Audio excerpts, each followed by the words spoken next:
Wednesday, September 24th, I believe. Let's go. Covers his best bets. Josh Inglis, Derek Carty. How are you, DC? Great to see you, pal. Yeah, I'm doing well. Doing well. Had a break-even day yesterday, but that's fine. We have a decent-looking board today, and most importantly, we have 15 baseball games, which we're not going to have for a whole lot longer. Yeah, and before we get to it, if you're new to the show, if you're here, if you haven't already, hit that like button, subscribe. We get going Tuesday, Wednesday, Friday for the MLB release show, 9:15. Good to see everybody there in the chat. How does your approach kind of change down the stretch? I know that it always feels like our sweet spot is that perfect, as soon as the summer hits, and then now we're kind of in a strange spot where pitch counts are kind of thrown out the window sometimes. Some guys got just 5-inning blueprints. The roster sizes are bigger. How do you navigate kind of the September schedule? Yeah, it's not as hard as it used to be where the roster's really expanded.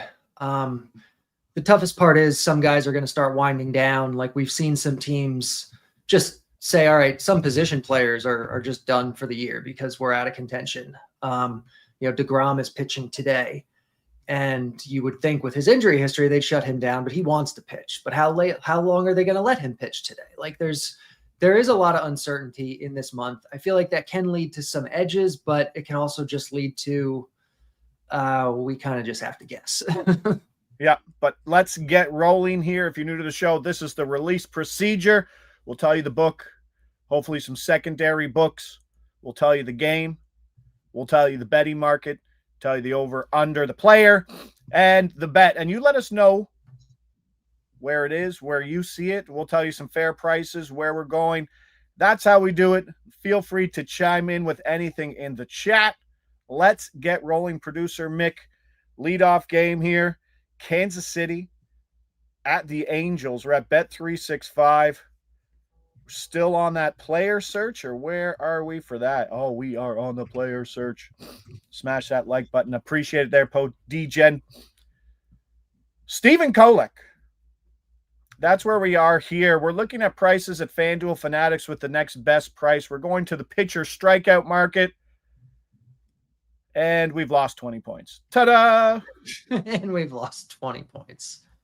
I think 20 points is probably going to be too many to swallow here. That's why we tried to lead off with it. Yeah. Let me just take a quick look, but that's going to be... Al does bring up a good point. It's crazy to see DeGrom pitching in September. It's always good for baseball. I think it is. If DeGrom was healthy for his entire career, I don't know, maybe the best pitcher of our generation. Definitely could be. That's not what's that? Him or Kershaw, I guess. Yeah. But that's kind of where the debate is, Kershaw or him. Yeah, that's where I would think it is. He's awesome. I mean, he's so good when he's healthy. And he's not even the guy he used to be because of the injuries, and he's still really good.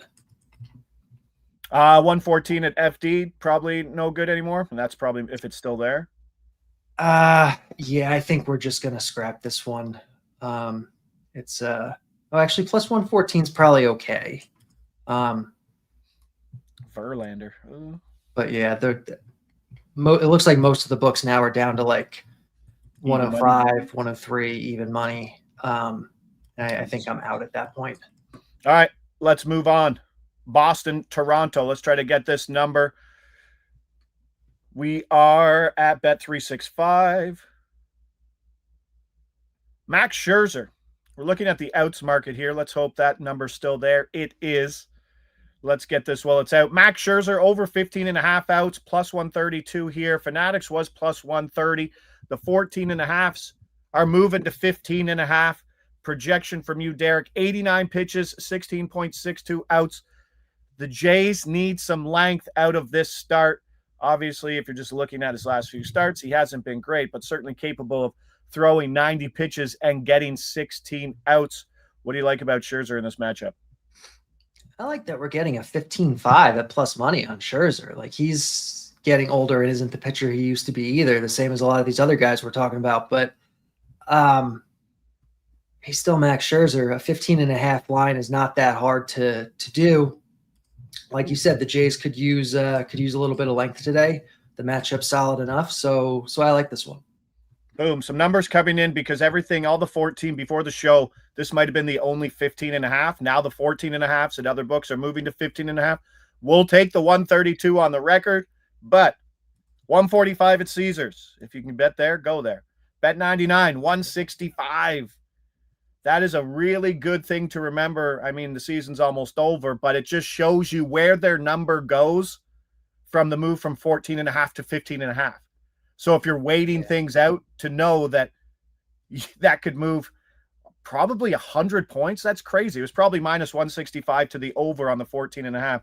Knowing that they'll be 100 points off or a point move is good to know. But yeah, Scherzer, I know you don't get caught up in the fanfare of the Jays, and it is. It can skew your perspective on it. But yeah, the Jays need one from Scherzer, and 15.5 outs after a very bad start last time probably wants. The umps messed up the Jays. Yeah, the Jays have had a tough run, and hopefully the variance turns out, but it just doesn't look like the MLB really enjoys having the Jays anywhere near. And if the Jays go to a wild card game, I can guarantee you it will be the afternoon game. That's what we get. St. Louis, San Francisco. Let's keep rolling. 365. And it's so sad that there aren't other books that have this market. It doesn't make sense. They all used to have it. Like, it's cowardly. It's cowardly. We're at 365. We're going walks. We're going Sonny Gray. Make sure our number is still there. Earned runs. Where are we? Am I losing my mind? Thank you. 110. Number's 110. Thank you, producer Mick. Yep, number's still there. Sonny Gray under 1.5 walks plus 110. We'll wait to see. DraftKings will open a number on it. They have the over right now, I think, but they're not offering the under yet because that's what DraftKings likes to do these days. They don't open the unders until later in the day, if at all. I think ESPN has it. I think you can find it on exchanges, but yeah, Sonny Gray, we've talked about him before. Usually we do outs with him because there are games where he just doesn't go very deep into the game. But he has good control in a matchup where the Giants maybe walk a little bit more than average, but I think when you pair it with Sonny Gray, with the park, with the pitching weather, Gray looks good here.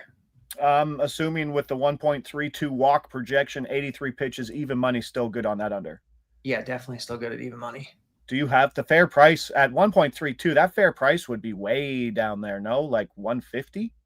Minus 163 is what the BATX has as the break-even price on this. So you can definitely take it, if this moves or if it opens at other books, minus 110, minus 120, you're still probably looking at usually value. What I've seen from DraftKings, sorry, Derek, what I've seen from DraftKings when they reopen the number, that they're not reopening the number at like where there's some risk, right? Where it's like plus 132.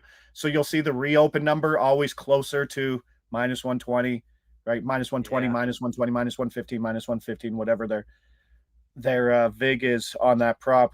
But yeah, they wait until that kind of evens out. So let's hit that plus money, and the even money's yes. To answer your question, still good.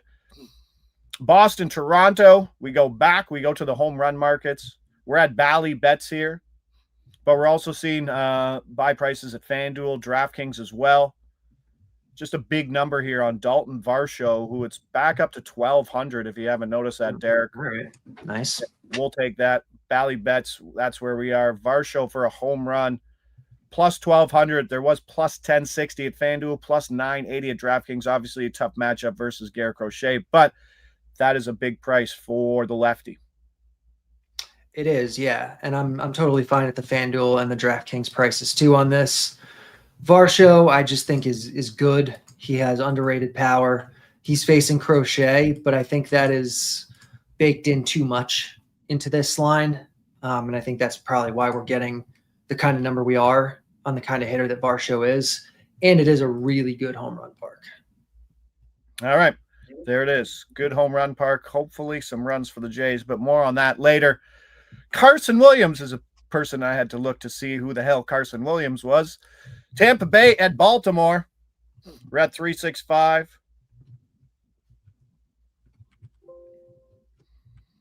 And I believe, because we moved, so I do have to double check. This is the last play, correct, Eric? So I don't have to pull up the phone and look at the message. Yes, this is the last one. Yeah, well, there's lots of change, and thank you, producer Mick. Number still there. Let's go Carson Williams home run plus 900 here at Bet365. Now this is a tough one. The rest of the market is very off, and at the 630, the 600, I'm sure those are probably more the fair price. No, correct? Yeah, those are much closer to fair price. I didn't realize there was nothing even close to this. Yeah, it is what it is. The lines were moving a lot this morning. So we probably had 5 or 6 other plays that we were planning to do that moved. So this was a late ad, but it does project well if you can get it at this number. Okay, yeah, some of the extra things we were looking at, numbers were moving. What did we have? I'll throw them out there because I'm sure the numbers are moving. Caminero, we had Rami Gonzalez, we had for home runs, we had Thomas Sagese. Sagese. Is it Sagese? I'm pretty sure. Oh, geez, good thing. Yeah, but that was plus 1620. That's about as big as a home run we've seen all year. Junior Caminero, we had it plus 360 at Bally, but that's where the other books were kind of like at plus 280. So there were some home run props hitting, and it looked like you had circled Toronto, Boston as some value plays, maybe stuff baked in too much on both sides.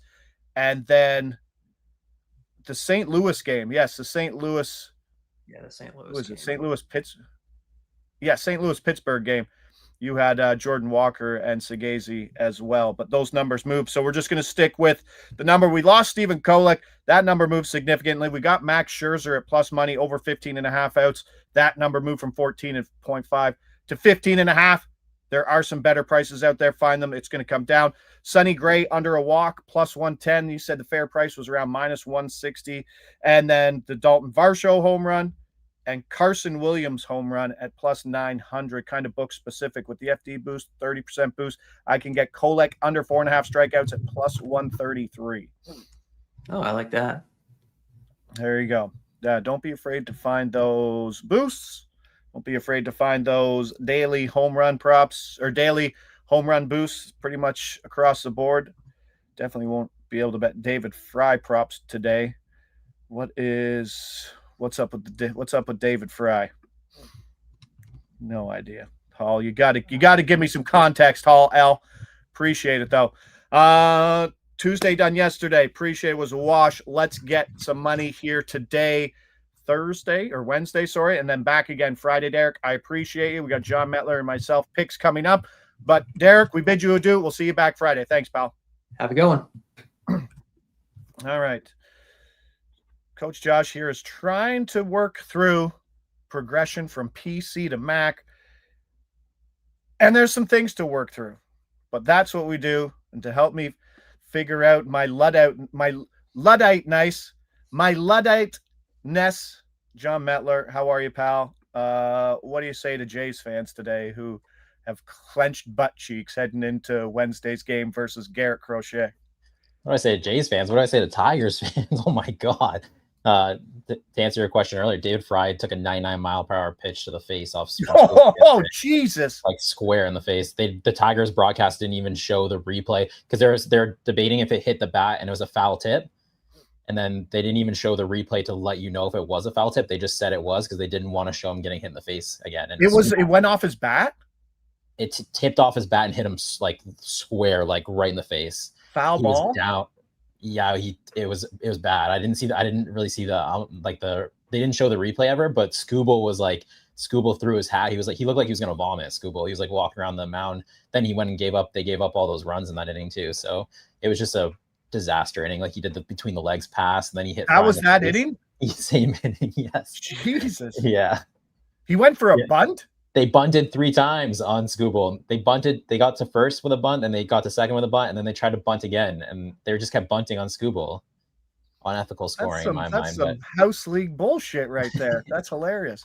yeah, it's because Quan bunted to lead off, and then I forget who bunted second.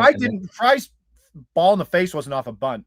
He was trying to bunt, and he ricocheted off and hit him in the face. Oh, Like, because Skubal threw like high and inside, and he tried to bunt it, and it just tipped his bat and hit him right in the face. Now, as a baseball coach, I mean, these guys are professionals, but bunting's out of the game. Maybe Stephen Kwan sits there and knows how to bunt, but if you're asking 3 straight guys from the top of the order, 1, 2, 3 to bunt, like how many times has David Fry been asked to bunt? Now you got to bunt versus left-handed Tariq Skubal. Like, that is not an easy thing to do. If manager told him to do that and he probably wasn't very confident, maybe there's a little risk on the manager part, and maybe there's a little, I don't know, that's not something you want to do for a guy who doesn't know how to bunt. Yeah, Yahtzee saying they scored 3 runs. They didn't have a ball leave the infield against Skubal in that inning. Well, Skubal's long snap went probably the furthest thing. Skubal, Jordan Poole. Yeah, I don't know what he's thinking. I thought that was a great play. He just airmailed it. But if that play works, that play is fucking gorgeous. That is up there with. He was so far away to do that. They obviously don't think. I mean, they obviously don't think he can field his position, Skubal, or he can't handle the bunt, because last week at Comerica Park, I was at the Guardians Skubal start, and they bunted not successfully. I think the one rolled foul. They let it roll foul, and then I think they tried one more time. They didn't get it down either. But then yesterday they came out like he was throwing jingles like 100 on the black, and then they came out the next inning and they're like bunt. They're like, whatever, we'll just try this. That's a fucking house league. That's a house league move. We can't hit him, so we're gonna bunt him and make him uncomfortable. Get him off the mound, right? That's bush league. I don't mind it though. But if anybody knows him, and if anybody knows Skubal, it's fucking Cleveland. That's for sure. They're probably sick and tired of him. Nothing's working. Let's bunt him to death. It hurts me here. It hurts me. And we talk about this, and whether you bet on your team, you bet against your team, you lose money betting on the team you know the most. Today, I bet one yesterday. I got absolutely fed on Monday Night Football. I have Tuesdays off. I didn't get out of bed till 10 o'clock. I was just watching, just doom scrolling after a day of losing money, sadly. I had one bet yesterday, and it was against the Jays offense, because I knew after seeing that garbage celebration, celebrating a playoff berth. Yes, I get it's tradition. Yes, I get it's 162 games. You got to celebrate something. But the Yankees are coming. The Yankees are now a game back, and obviously it's not really a game back because Toronto holds the tiebreaker. But I knew this offense was going to come out flat. And now this offense has to go against Garrett Crochet. And I don't know if they got enough mustard. They were doing well with Bo Bichette out of the lineup for a couple games. But this is the worst offense over the last 7 days in WAR. This is a bottom 7 offense over the last 14 days in WAR. 3.5 versus Garrett Crochet. And then the bullpen absolutely shut them down yesterday too. I think 4.1 innings, maybe no hits, no runs, 1 walk. And all those arms are ready again today because Monday was off for Boston. It hurts me to say this, but Blue Jays team total under 3.5. And I wouldn't, if this number steams, I wouldn't even mind the 2.5 at plus money. That's where I am with the Jays right now. It hurts, but I don't know. What was your take on that? I know it's tradition. You won the play. You get into the playoffs. Only 6 teams can say that, but you got to win a division, because the difference of going 1-4 is so massive that I don't get why Schneid and the boys are sitting there celebrating like they won something when they really didn't.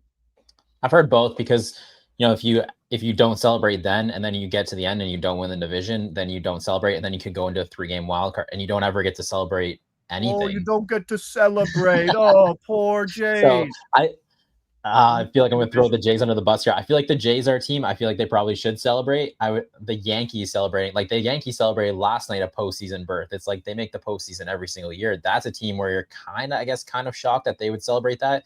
It's kind of like when, like I'm sure teams are going to hang winning the in-play season tournament in the NBA. They're going to hang a banner, and like the Lakers and Celtics would never do that ever, just because their history, right? So, I don't know. I feel like if you're a team, like even like the Tigers last year, like that team, when they made the postseason, obviously they weren't going to win the division, but they should definitely celebrate. It's weird. Because the Mariners celebrated last night too, right? And they're like just 2 games up on the Astros, or did they win the division? No, no, they have not won the division. No, so they're just up. They just made postseason. They're up. They might be up 2 or 3 games now. I think it's 87, 84. So they're getting pretty close to winning the division. But yeah, everyone's celebrating and nobody's won the division yet. So yeah, it's kind of weird. Celebrate. Let's do that in life, right? Like just in other things. Yeah, finish the Thursday, popping bottles. Woo! Go to hell. I feel like it should piss me off. I feel like you should probably win the division, and then you can celebrate if you win the wild card, you win the division series, you win all those series, you can keep celebrating, right? So, but Producer Mick from the fucking top ropes. Toronto sports team should celebrate any chance they get. There you go. So Milo, as always, chimes in. Yankees went through this "do you celebrate a playoff burst" stuff a little while ago, and the entire clubhouse and coaching staff and front office was like, "Of course, it's a long season. Yeah, so host a team party, bud, at the end of the year, and then reflect on it, not in the middle of a series." I don't know. But I think the under's great here. Bottom 7 offense, like I said last 2 weeks, ranking dead last in WAR, and now has to face maybe let's say the 3rd most dangerous person in the AL in Garrett Crochet behind Tarek Skubal, and we'll say Aaron. Yeah, Cal Raleigh, but no, I think Aaron Judge is more dangerous. Brandon Lowe, who dummied the Jays for 5 RBIs, absolutely hate his guts. You don't. He's hit 30 home runs. That was surprising. Tyler Wells is not a 2.13 ERA pitcher. You'd like him to go yard today at a good price. Yeah, I'm going to take Brandon Lowe plus 350. We are struggling bad jingles down the stretch here in September. I think we're minus like 19 units on the home run props here. So it's not looking good, but we're also not going to stop because, I mean, that's just sports betting. You go through highs, you go through lows. Unfortunately, the lows coming right at the end of the season. We might not be able to rebound here for the overall record. But Brandon Lowe, he's in Baltimore tonight. The weather looks really good. I mean, it's only like 77, nothing crazy, but the humidity is really high, which is really good for fly balls. Winds blowing out to left field about 5 miles per hour. Brandon Lowe is really good at Camden Yards. And Tyler Wells, like you were saying, Tyler Wells is primarily like a 4-seam fastball pitcher, and Brandon Lowe's really good at hitting 4-seam fastballs as a left-hand batter against right-handed pitchers. So I feel like this should be closer to plus 290. So I'm going to take Brandon Lowe. I just also like the spot of there was so many other guys that were like showing edges. Like example, I thought Alex Bregman had an edge, but like such big games, you're going to bring out high leverage relievers to face these guys. And like Kerry Carpenter, I thought had an edge, but like you're telling me Cleveland's not going to bring out a lefty to face him late in the game. Very important game. So kind of going after a game where good ballpark, not much to play for either team. So they're probably not going to, bring out high leverage relievers to face Lowe. Nick Porto saying the Astros are done. Are they? No, they 4 games back of the division lead, and no, they're 1 game back in the wild card. Yeah, I'm concerned they're going to take the spot from the Tigers. What the? I didn't even notice that Cleveland took the division lead last night. Yeah, Tigers are 6, and I need the Jays to win. I need the Jays to beat the Red Sox because the Tigers go and play Boston to finish out the year for 3 games. So there's a good chance that final wild card spot, if the Astros jump into it, could be Red Sox Tigers directly playing for it. So the Tigers win. The Astros are done. Sorry, Nick Porto. I correct you. Yes, not done, but say a prayer for them. Yeah, say a prayer for all these teams. Tigers. It's getting ugly down the stretch. And I'm trying to lower my volume, as you said. September's been a tough baseball month. And I tried to bring it up with Carty. I think it's a really hard month to handicap in terms of especially a lot of pitcher stuff because pitch counts kind of go out the window right now. And it's hard to figure out where guys are, new guys coming in. Do they have a leash? Do teams care? So let's just go to O'Neal Cruz here for over 1.5 hits, runs, RBIs. A little plus money here, hitting leadoff again versus right-handed pitching. Went yard yesterday at Great American Ballpark, 6 miles an hour, blowing out to left field. Faces Hunter Green, good BVP stuff here, 1.161 OPS over a decent 14 plate appearances, including 2 dingers. Sitting versus left-handed pitching, but only Brent Suter as the lefty. Now, I could be saying the wrong Suter because of hockey. It could be Sutter, but there's only 1 T, I believe, as the lefty in the Cincy pen. So the parade of right-handers out of that Cincy bullpen, hopefully that's what we see here. It hasn't been a great season for him. I think he's hitting 201 right now, but a lot of that, I think he's hitting 250 versus righties. Lefties still giving him a hard time, but should see a parade of right-handed pitchers. That's what we need.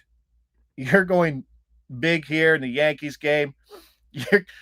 Now, these guys celebrated, right? Have you thought about that? Do you I think? did.